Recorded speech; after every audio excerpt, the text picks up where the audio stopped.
Son las 13 horas, 1 de la tarde. Informativos de Radio Andújar. Fuente Sorda, un espacio de los servicios informativos de Radio Andújar. Escribe y presenta Juan Parras. ¿Qué tal, señoras, señores? Bienvenidos, buenas tardes. Las personas que dedican su actividad profesional a la atención domiciliaria de las que tienen problemas de movilidad o impedidas por enfermedad, mayoritariamente mujeres, y que dependen de una empresa privada que a su vez factura al Ayuntamiento y a la Junta de Andalucía, han conseguido hace unos días ser atendidas en su reclamación de subida de sueldos. Por fin, porque no ha sido nada fácil su consecución.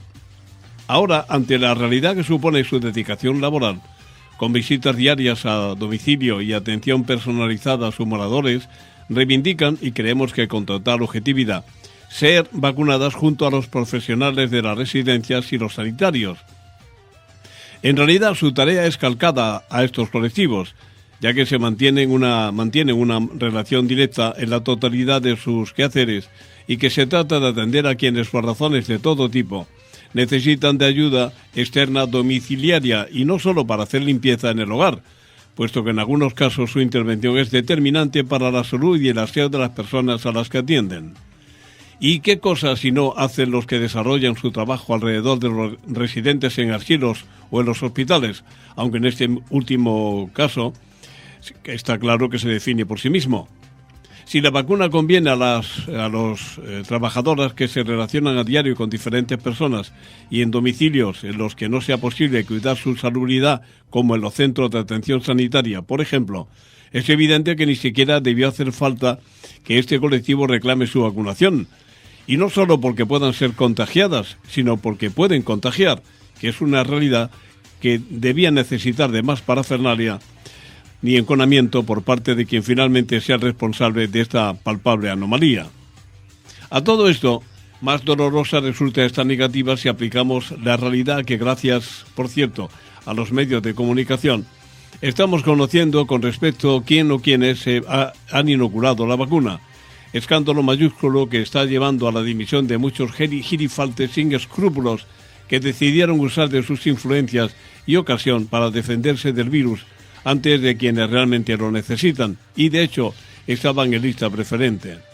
No obstante, tampoco es para que nos escandalicemos, porque sorpresa, lo que se dice sorpresa, no ha sido para nadie o no debería, ya que de sobra conocemos hasta dónde llega la picaresca nacional y hasta dónde son capaces de llegar quienes fueron elegidos a dedo para ocupar puestos de relevancia laboral y social sin más preparación que estar bien valorados en sus respectivas organizaciones políticas. Lo de empatizar, por aquello de seguir con el tema, lo de empatizar con los débiles y lo de practicar la solidaridad es algo que para estos ejemplares de corrupción sencillamente no existe. Y si han sido capaces de cometer tal acto de prevaricación, que desconfiamos de su actuación cuando se trate de dinero e influencias, la verdad es que nos lo ponen muy fácil. Por todo esto y por más razones que por ahora nos reservamos, que a las trabajadoras de la atención domiciliaria se le niegue la posibilidad de ser vacunadas basando su petición en razones objetivas, sinceramente no lo entendemos. Deberían tomar nota los responsables de que cuando la necesidad es evidente y justa, como ha ocurrido con el aumento de sueldo, al final lo conseguirán, aunque para ello tengan que hacer daño sin quererlo a quienes más la necesitan, es decir, a las personas que dependen de ellas para mantener los mínimos que exige su calidad de vida. El caso que nos ocupa hoy y que traemos a su consideración reviste tintes de incomprensión muy importantes y que basamos en la ausencia de perspectiva que padecen los que se encargaron en su momento y que ahora mantienen de realizar las listas de personas preferentes para ser vacunadas. Lo que más nos duele es que estamos convencidos de que no fueron incluidas por su trabajo, que entendieron poco efectivo y nada necesario. Sin duda, bochornoso. Gracias, hasta mañana, buenas tardes. Gracias, señoras y señores, bienvenidos y bienvenidas. Tiempo de noticias en Radio Andújar, que ya saben, comenzamos con los titulares para destacar de manera breve los temas de los que hablamos con ustedes a continuación. Son estos. Andújar y varios puntos de la provincia sintieron anoche el terremoto que con epicentro en Santa Fe, Granada, alcanzó una magnitud de 4,5 en la escala de Richter y que sacó a mucha gente a la calle en la ciudad de la Alhambra, abandonando espantados los hogares y olvidando el toque de queda. Hablamos hoy con el geólogo granadino José Manuel Marín. Repasamos la actualidad de evolución de la pandemia con una leve mejoría en la tasa de contagio en Andújar con respecto a los datos del lunes. No obstante, no se puede bajar la guardia porque siguen los contagios. Nuestra ciudad sumó ayer 10 nuevos positivos. Escuchamos al médico de urgencias del Hospital Alto Guadalquivir y delegado del Sindicato Médico en el Comité de Empresa, Raúl Illanes, sobre el caso de la vacunación de un directivo del hospital al que no le correspondía la administración de la vacuna, pero también vamos a echarle un vistazo al hospital en tiempo de pandemia. Repasamos la agenda del día y la previsión meteorológica. En el repaso a la actualidad y como venimos haciendo siempre, tiempo de analizar las cifras, los datos que nos facilita la Junta de Andalucía para que veamos cómo evoluciona la pandemia. Cifras alarmantes en nuestra comunidad autónoma que llevan todavía a mantener por el momento la situación de restricciones y, como es una de las más destacadas, el que sucesivamente municipios de la provincia de Jaén que superan la tasa de contagio de 500 casos por cada 100.000 que entran a formar parte de los ya muchos que se están cerrando de manera perimetral. Unos cierre perimetral y otros, además, cuando superan los 1.000 casos por cada 100.000, cierran también toda actividad que no sea esencial. ¿Qué ocurrió con los datos de ayer facilitados por la Junta de Andalucía? Pues que la tasa de contagio a nivel provincial bajó un poquito. Dentro de que se siguen produciendo contagios, lo bueno es que ha bajado un poquito la tasa de contagio. Posiblemente el dato alarmante que obteníamos el lunes, porque estos son datos del día de ayer, martes, pues tenía que ver con el fin de semana. Pero hay que seguir muy de cerca la evolución esta semana para saber si se estanca, si va para en manera decreciente o, por el contrario, sube más y por lo tanto sean más los municipios a cerrar perimetralmente. Por el momento Andújar se sigue escapando. Ayer la Junta de Andalucía contabilizó 258 nuevos positivos en la provincia de Jaén, 150 personas curadas y 6 fallecimientos, dejando la tasa de contagio en 854,7. Veníamos de 873,6. Luego algo ha bajado. Con respecto a los municipios a los que hacemos seguimiento, Andújar sumó ayer 10 nuevos positivos y una persona curada. Repasamos para recordarles que desde que diera comienzo la pandemia, en Andújar ha habido 1.322 personas con coronavirus. Ya van 1.002 personas curadas y 32 fallecimientos. La tasa de contagio al día de ayer se situó en 470,2 casos por cada 100.000, acercándonos a los 500, esperemos no llegar, porque la buena noticia es que con respecto al día 25, estas son cifras de ayer, día 26, ha bajado un poco la tasa de contagio. El día 25 estaba a 478,4, ayer a 470,2. Ni mucho menos hay que bajar la guardia porque, como les decimos, los números de contagiados siguen subiendo. 10 más sumó Andújar ayer. Lopera añadió uno más y sube su tasa de contagio, que el día anterior había bajado. Porcuna añade un positivo más, baja su tasa de contagio, se aleja de esa frontera, está en 368,9. Torredonjimeno añade 6 positivos más, ya sabemos que es desde hoy otro de los municipios cerrados perimetralmente, con 876,2 casos por cada 100.000. Si sigue subiendo como lo está y supera la tasa de los 1.000, ya saben que además del cierre perimetral se cerraría todo lo esencial. Cazalilla, es el caso de Cazalilla, que está cerrada y además se ha cerrado lo esencial porque su tasa de contagio está en 5.582,5 casos por cada 100.000 y encima ayer añadió 5 positivos más y una persona curada. Espelúi no ha añadido nada. Fuerte del Rey añade un positivo más y su tasa de contagio está en 589,5. Mengíbar sigue subiendo su tasa de contagio. Añadía ayer 6 positivos más y una persona curada. Su tasa está en 834,9, subiendo porque venía de 794. Está cerrada perimetralmente. Si supera el 1.000, como les decíamos antes, se cerrará también lo esencial, como ha ocurrido en Torre del Campo, que añade 19 positivos más, 8 personas curadas y un fallecimiento. Ha bajado un poco la tasa de contagio, pero está cerrado también lo esencial, con 2.695,5 casos por cada 100.000. Arjona solo ha sumado una persona curada. Arjonilla también una persona curada, sus tasas de contagio ahora mismo no se acercan a 500.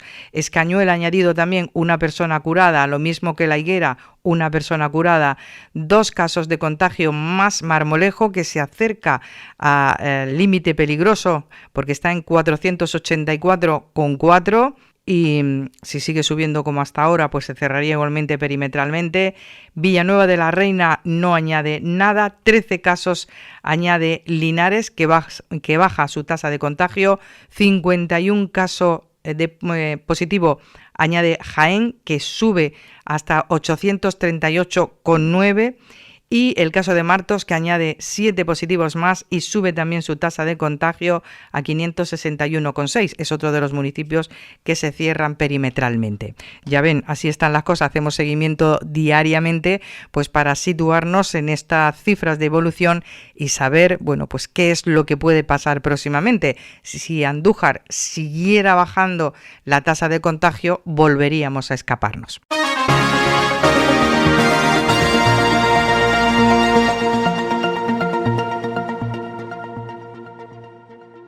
Como les hemos venido comentando, la lista de vacunados y enchufados crece y ahora pues nos toca de cerca. Hace semanas que no para de crecer la lista de personas a quienes no le corresponde aún ponerse la vacuna y que, abusando de su estatus, se han saltado el protocolo para adelantarse e inmunizarse poniéndose la vacuna.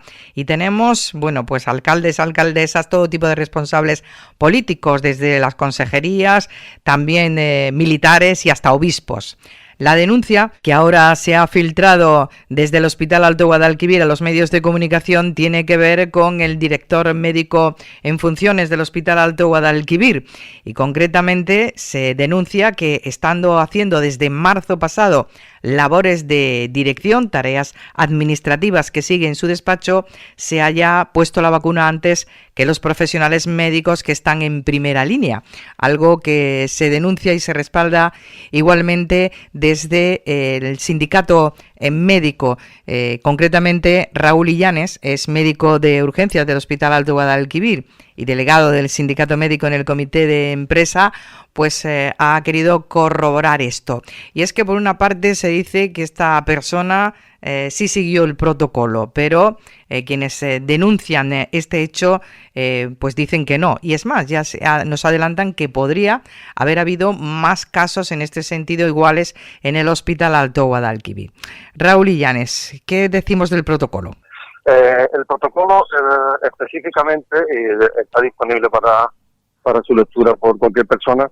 Detalla que tienen que ser personas que estén en primera línea COVID. Primera línea COVID significa trato directo y estrecho con los pacientes COVID, y en función de la prolongación en el tiempo que se haga con ellos, pues digamos que se prioriza o no dentro de esos profesionales. El personal asistencial en sí mismo es el personal que atiende al paciente pues en la consulta y cuando está ingresado pues en las habitaciones donde realizan la estancia hospitalaria. El personal directivo en ningún caso está en contacto directo con el paciente COVID y mantiene una relación estrecha y se mantiene de forma prolongada en el tiempo junto a ellos. Si se lee el protocolo, pues claramente se ve que no se especifica que las direcciones asistenciales de los hospitales estén incluidos dentro de ese grupo prioritario en el que se contempla a los sanitarios de primera línea. ¿Y por qué ocurre esto? Bueno, aquí se agrava la situación un poco más porque desde el Comité de Seguridad y Salud de la empresa se debatió y se solicitó documentación y detalle de esa primera jornada, porque quedó patente en dicho comité que en este caso el médico preventivista no había intervenido en nada en lo que era la organización de esa jornada y había sido un uso pues a criterio particular de la dirección. En concreto la empresa, en ese Comité de Seguridad y Salud, del que todavía estamos pendientes del acta porque lo han demorado desde el día 13, pues no quiso especificar qué dirección en concreto y entendemos nosotros que por cómo se visualiza gráficamente en los vídeos que hay en las redes públicas, pues estarían por las dos direcciones que eran presentes allí, la dirección médica o la dirección de enfermería. Ellos en ese día, existiendo ya el protocolo del día 23 de diciembre, pues decidieron saltárselo a la torera y vacunar pues a quien ellos decidieron, incluyéndose en este caso pues como ha saltado en la prensa el director médico, que como ya he explicado pues no es primera línea de COVID. Dices, Raúl, ellos decidieron. ¿Ha habido algún caso más de persona que se haya puesto la vacuna en el Hospital Alto Guadalquivir, más allá del director al que nos estamos refiriendo, y que tampoco le correspondiese? Bueno, en este caso el Comité de Seguridad y Salud pidió los datos de esa jornada para que se especificase por parte de la Dirección de Recursos Humanos, del presidente del comité, y hasta la actualidad pues esos datos no han sido entregados. Una relación en este caso no se piden personas, sino las áreas en las que se vacunó. Es muy concreta y concisa, bastante circunscrita en número y muy identificable, pues que no se entreguen esos datos claramente pues, una maniobra de ocultación. Una vez más, pues la transparencia brilla por su ausencia. Si se solicita por unos profesionales, en este caso los delegados de prevención, una información para saber si el uso de la vacuna ha sido adecuado y para intentar detectar si ha habido más personas vacunadas inadecuadamente, y la empresa lo dilata en el tiempo y no da esos datos, pues desgraciadamente nos hace presuponer, hasta que se demuestre lo contrario, que dentro de las vacunaciones no ha sido solo este caso, sino que hay algunos más pues, que quieren ocultar. Está claro. Lo que también está claro es que vais a seguir encima de la noticia para sacar a la luz este hecho, ¿no? Bueno, fundamentalmente lo que vamos a seguir los delegados de prevención de riesgos laborales solicitando una información que tendría que ser transparente y a la que tendrían que tener acceso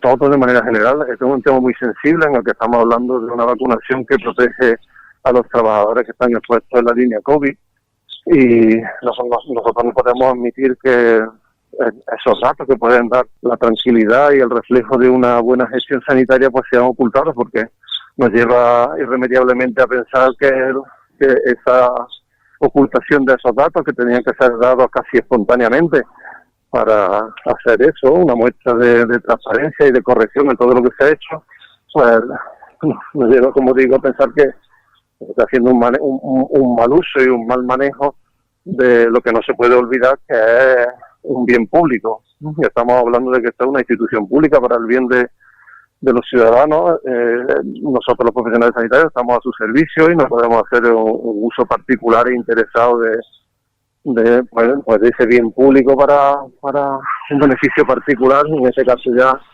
un poco escandaloso, como es usar la vacuna, mientras sabemos que hay en muchos sitios todavía personas de primera línea que no han podido acceder a estas vacunas y que están pendientes de segundas vacunaciones. En definitiva, el administrar claramente las dosis a quien corresponda y no a quien está haciendo labores administrativas o de gestión en un despacho.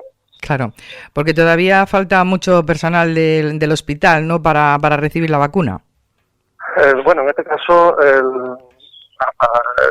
se supone que ya está todo el personal vacunado y estamos en la segunda fase de vacunación, recibiendo la segunda dosis. Uh-huh. Lo que sí es verdad que cuando ocurren estos hechos, pues no se sabe las partidas de vacunas que van a llegar, ni en cantidad, ni con qué frecuencia, ni cuándo se va a comenzar realmente la vacunación.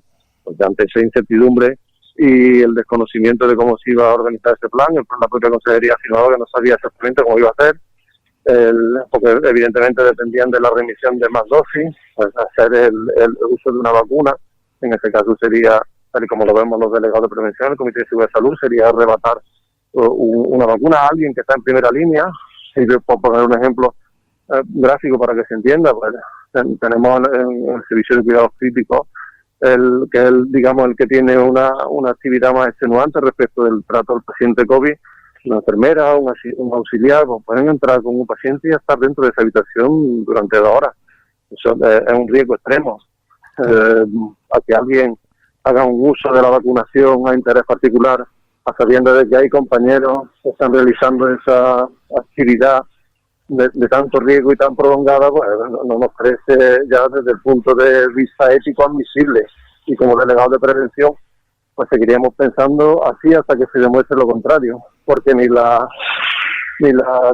direcciones están en primera línea de COVID, ni nada es tal cual se está realizando en los comunicados oficiales. No ha estado esa persona en primera línea durante todo el transcurso de la pandemia. Ha estado haciendo labores asistenciales en su despacho, entonces esas justificaciones no tienen cabida. No, en este caso es también algo obvio que sería comprobable con la organización interna del propio servicio de urgencia al que pertenece. Los datos objetivos estarían ahí para comprobarlo sin ningún tipo de discusión. Y por eso, entre otras cosas, estáis pidiendo transparencia para que quede claro de cómo se ha desarrollado todo esto. Raúl, ¿cómo lleváis, ya hablando de otra cosa para terminar, cómo lleváis esta tercera ola? ¿Cómo se está desarrollando? ¿La presión hospitalaria es soportable? ¿Cómo estáis? Bueno, por definirlo de alguna manera, por suerte, siempre digo por definirlo así, en esta tercera ola, de momento Andújar se está comportando de un modo más benévolo que el resto de entornos que tenemos. La presión por pacientes ingresados no está siendo tan intensa como en la segunda ola, aunque sí vamos observando progresivamente que el ascenso de los pacientes contagiados, COVID positivos, que no requieren ingreso, pues sí va aumentando. A ver si nos escapamos, que ya lo comentábamos antes. Raúl, muchísimas gracias y ojalá que esto termine pronto y que podamos verlo ya como algo que pasó, aunque todavía es cierto y vosotros lo estáis viviendo en primera línea, todavía nos queda que pasar algo, ¿verdad? Pues sí, todavía desgraciadamente pues tal como está evolucionando la epidemia, las dificultades que habrá de administración de vacunas, tanto por la administración en sí como por la disponibilidad de las dosis, como se está viendo, pues la vacunación no será algo rápido, sino que será algo laborioso, y en tanto en cuanto la población no esté vacunada, pues el riesgo seguirá siendo alto. Y en fin, tenemos el deseo de que sea lo más breve posible, pero la percepción es que todavía se alargará en el tiempo bastante más de lo que deseáramos cualquiera de nosotros. Desde luego, queda claro. Pues lo dicho, muchas gracias. Gracias a vosotros.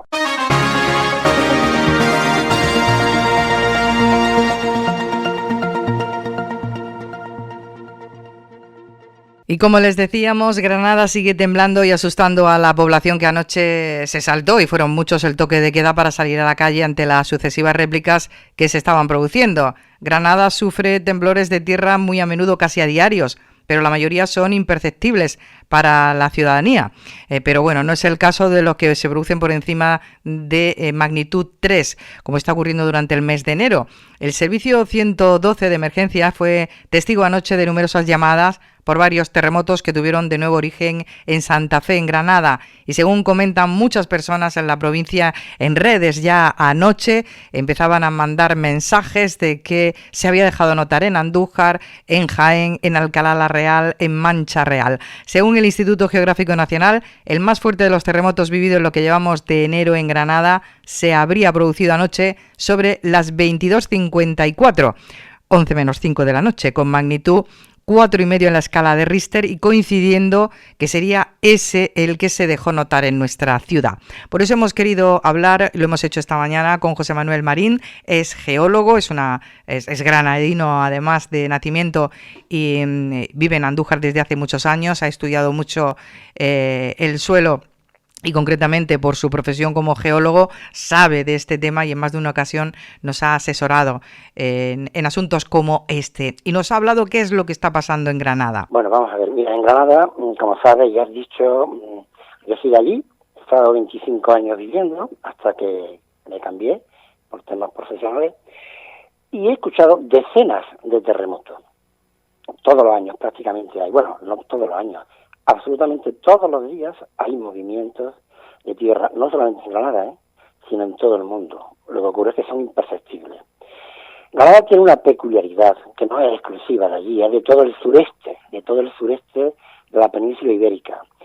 Y la peculiaridad es que hay una cadena de montañosa, que son las cordilleras béticas, que llegan a la provincia de Jaén, y las cordilleras béticas son producto de la aproximación del norte de África, de todo el continente africano, que empuja a la península ibérica.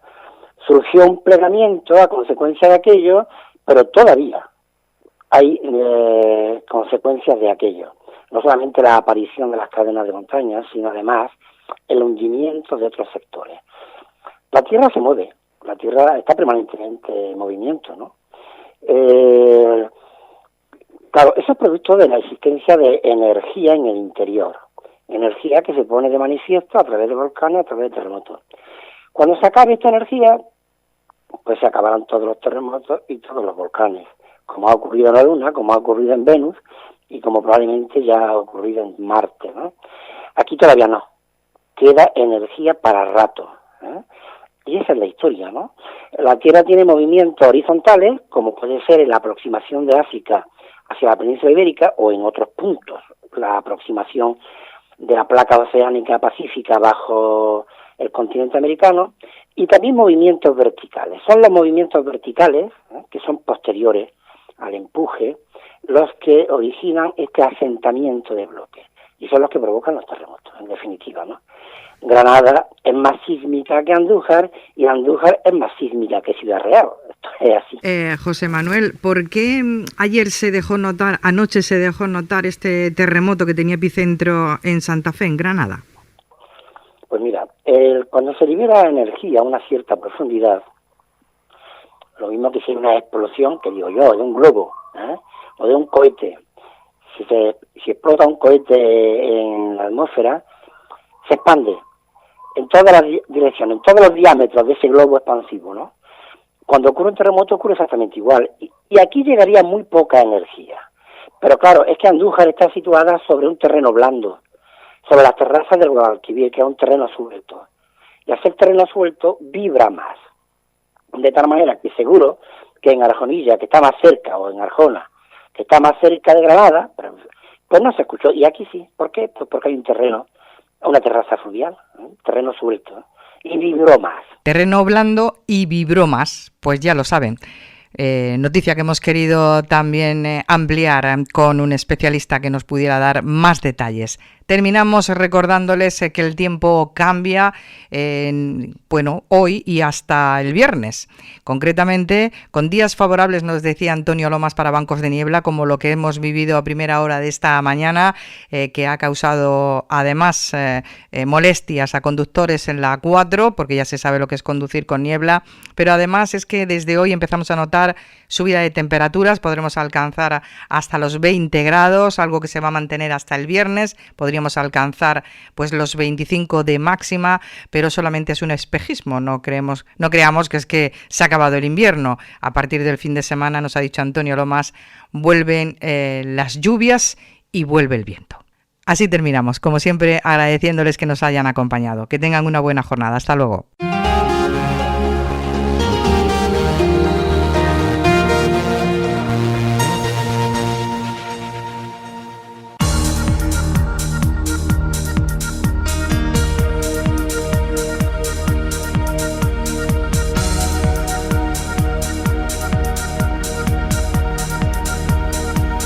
Radio Andújar, profesionales al servicio de la información.